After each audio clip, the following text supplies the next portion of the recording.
आप देख रहे हैं city 11 news Pakistan HD।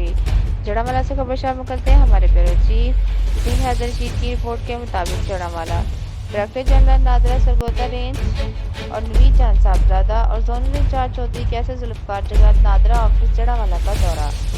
NADRA office में कायम मुख्तलिफ काउंटर चेक करते हुए उन्होंने कहा कि साहिलीन की साथ में शिकायतें भी सुनी और उन्होंने उनको फौरी हल करने के अहकाम दिए और कहा कि वज़ीर-ए-आज़म के हुक्म पर आवाम को उनकी दहलीज पर सर्विस मुहैया करने का अज़्म रखते हैं और महकमा नादरा इस सिलसिले में तमाम वसाइल पुरे लाते हुए अपना मौसरा फ़ाल किरदार अदा कर रहा है। इस मौके पर डायरेक्टर जनरल नादरा नवीद जान साहबजादे ने इंचार्ज नादरा मलिक अदनान रजा को हिदायत करते हुए कहा कि अवामी शिकायत का इजाला करना हमारी अव्वलीन तरजीह है। इस मौका पर फहीम खान, डॉक्टर ऑपरेशन सरफराज अहमद और खलील अहमद बटीर अरशद अहमद भी मौजूद।